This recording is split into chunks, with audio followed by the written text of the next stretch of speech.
adalah Allahumma a'inni ala dzikrika wa syukrika wa husni ibadatika. Ya Allah, berikanlah kemampuan kepada aku untuk selalu zikir kepadamu, mensyukuri nikmat-nikmatmu dan baik dalam ibadah kepadamu. Mohon maaf saudara seiman, banyak di antara kita doanya sudah benar, tapi penghayatannya yang kadang-kadang belum nyampe. Jadi seolah-olah berlalu saja. Kalau zaman dulu itu masjid-masjid mushola itu doanya sambil kipas-kipas. Kok ini ya serius toh? Rabbana zalamna anfusana wa illam taghfir lana wa tarhamna lanakunanna minal khasirin. Rabbana hab lana. Jadi penghayatannya enggak. Padahal kalau kita lihat dalam surat Al-A'raf itu, ya, sebutlah nama Rabbmu itu dengan penghayatan, dengan lemah lembut.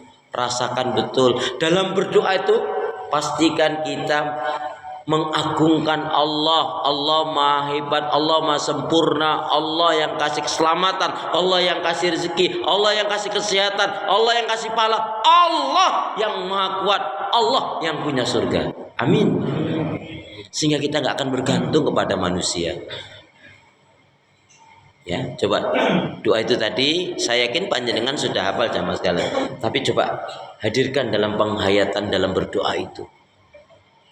Dan siapa yang dia dalam berdoa itu merasa butuh sebutuhnya, ya, lemah selemahnya di hadapan Allah, insya Allah dengan yakin Allah akan mengabulkan dan yakin akan keagungan kebesaran Allah, maka Allah akan memberikan pertolongan, kemudahan dan keberkahan pada kita semua. Amin.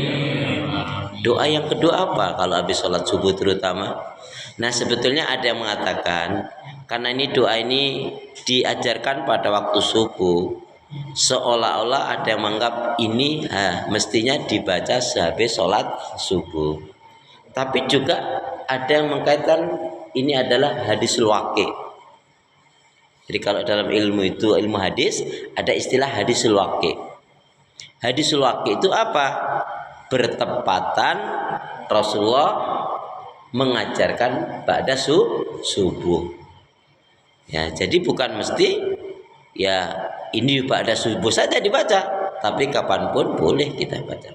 Seperti hadisul waqi' tentang Jumat. Dalam mazhab Syafi'i, Jumat itu tidak boleh kurang dari 40 orang didirikan sholat Jumat. Tapi kalau kita lihat peristiwa story-nya itu, hadisul waqi'-nya bertepatan itu Rasulullah mengawali sholat Jumat dengan sahabat itu sekitar 27 atau ya di bawah 30 orang, nggak nyampe 30 orang. Ya, nah ini namanya hadisul waqi'.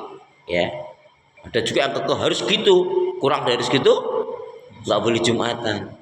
Nah kalau di satu tempat itu yang ada cuma 4 orang yang muslim, ya, satu khatibnya, 2 muadzinnya, satu lagi imamnya, satu lagi jamaahnya. Wes, klop. Ya sudah, khutbahnya singkat saja. Makanya apa? Jamaah Indonesia itu kalau waktu haji, ya, itu seneng karena yang khatibnya orang Arab, karena 10 menit kelar gitu. Jadi bukan karena tapi karena cepatnya mungkin begitu. Dan rata-rata di kita pun kalau cepat kayaknya seneng ya. Maka hari ini saya juga nggak salah malam deh. Baik saudara seiman, itu yang apa doanya? Bismillahirrahmanirrahim. Allahumma inni as'aluka ilman nafi'an wa rizqan thayyiban wa amalan mutaqabbalan. Allahumma inni as'aluka ilman nafi'an wa rizqan thayyiban wa amalan mutaqabbalan. Ya Allah, sesungguhnya aku mohon kepadamu ilmu yang bermanfaat. Ilmu yang benar bermanfaat itu ilmu yang gimana? Paling tidak ilmu yang menjadikan kita memiliki 5 kecintaan. Ya, ilmu yang bermanfaat yang dimaksudkan adalah ilmu yang paling tidak menjadikan kita memiliki 5 kecintaan. Karena secara makna ilmu yang bermanfaat kadang-kadang nggak dijelaskan.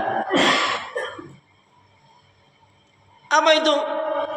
Kecintaan kepada Allah, hubbullah, kecintaan kepada Rasul, kecintaan kepada Al-Quran, kecintaan kepada akhirat. Satu lagi,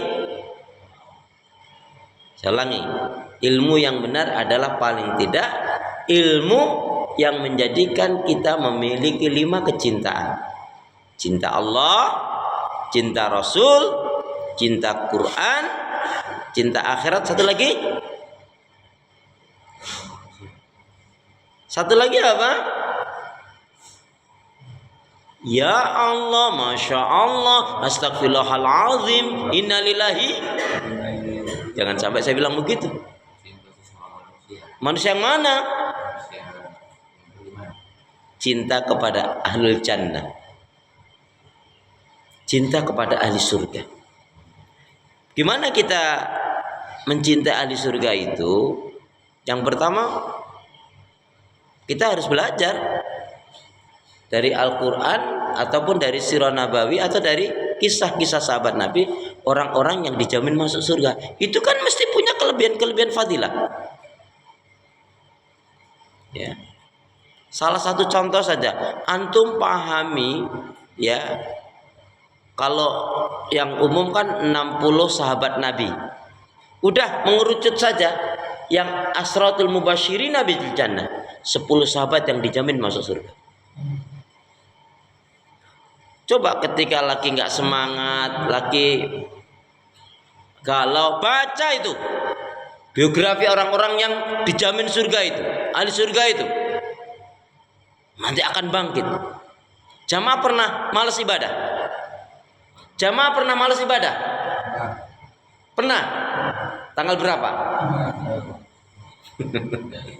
Ya, astagfirullahaladzim. Ya, baca. Dengan membaca kita akan dapat ilmu, kita akan ngerti. Ya, yang tadinya nggak tahu jadi tahu, dan seterusnya dan seterusnya.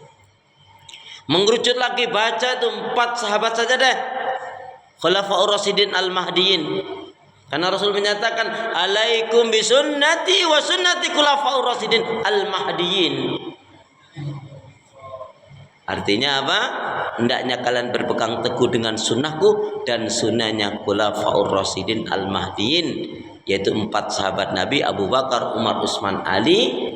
Ya, Al-Mahdi itu apa? Yang mereka juga mendapatkan petunjuk hidayah Allah Subhanahu wa taala. Seperti pembukuan Al-Qur'an. Di zaman Nabi enggak ada.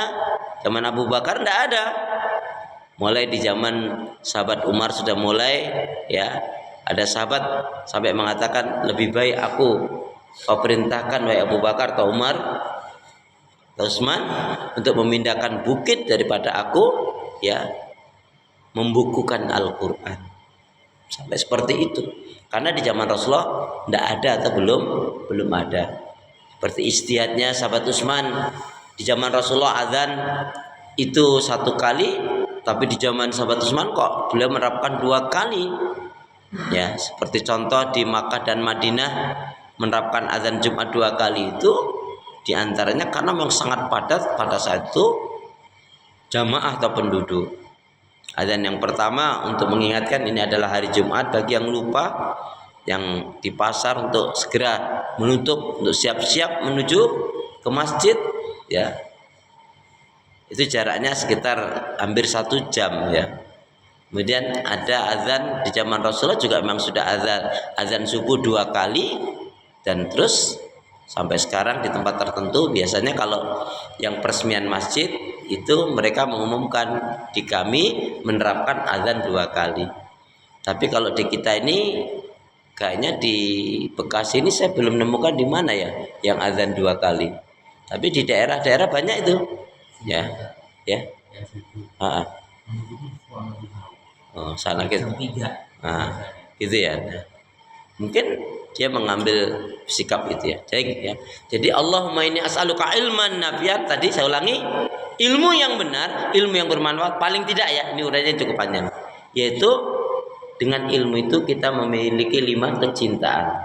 Hubbullah, cinta Allah, cinta Rasul, cinta Al-Quran, cinta akhirat, dan cinta ahlil jannah, ahli surga. Semoga kita dapat ilmu tersebut. Amin ya rabbal alamin ya. Jelas ilmu yang benar adalah ilmu yang menjadikan kita ngerti mana yang halal, mana yang haram, mana yang hak, mana yang batil, mana ya ilmu. Dengan ilmu itu kita menjadi puncaknya orang yang bertakwa. Amin ya rabbal alamin. Baik jamaah sekalian, pada pagi ini kita cukupkan sampai di sini. Jangan lupa tadi, kalau kita di atas, lihatlah yang di atas kita. Agar apa? Kita nggak sombong. Kalau kita di bawah, lihatlah yang di bawah kita agar kita bersyukur. Bismillahirrahmanirrahim. Allahumma khtim lana bil Islam wahtim lana bil iman wahtim lana bi husnil khatimah. Ya Allah, akhirilah kehidupan kami dengan Islam, dengan iman dan husnul khatimah. Ya Allah ya Arhamar Rahimin, jadikanlah aku hamba yang sabar, syukur, taat ibadah, istiqamah dalam kebaikan dan kebenaran, dan matikanlah dalam keadaan husnul khatimah. Ya Allah ya Arhamar Rahimin, berilah aku hati yang bersih, pikiran yang jernih, lidah lisan yang selalu jujur, akhlak yang mulia, hidup dan mati dalam ketaatan, keimanan, ibadah, sabar, dan syukur. Bonus doa rezeki. Doa rezeki ini kok sering diingatkan biar kita mendapatkan rezeki yang betul-betul melimpah ruah. Amin ya. Ingat, doa tentang rezeki baru lengkap kalau kita minta rezeki dikaitkan dengan 6 hal. Ya Allah ya Arhamar Rahimin, Ya Allah ya Arhamar Rahimin, Ya Allah ya Arhamar Rahimin, Ya Hayyu ya Qayyum, Ya Hayyu ya Qayyum, Ya Hayyu ya Qayyum, Ya Razaq, Ya Razaq, Ya Razaq, Ya Razaq, Ya Razaq, Ya Rabbana, Ya Rabbana, Ya Rabbana, Ya Rabbana, Ya Rabbana. Ya Allah, berilah aku dan keluargaku rezeki yang baik, halal, berkah, banyak, terus menerus, dan rezeki yang tidak terduga-duga. Amin ya rabbal alamin. Ya, kita minta pada Allah pekan-pekan ini Allah memberikan doa, mengabulkan doa kita kaitannya dengan rezeki tadi. Amin ya Allah. Subhanakallahumma bihamdika asyhadu an la ilaha illa anta astaghfiruka wa atubu ilaik. Penyanyian yang baik segera tunaikan, beramal soleh jangan ditunda-tunda, ikan sepat ikan gabus lebih cepat lebih bagus, burung iran burung cendrawasih. Cukup sekian, terima kasih. Wassalamualaikum Muhammad. Assalamualaikum warahmatullahi wabarakatuh.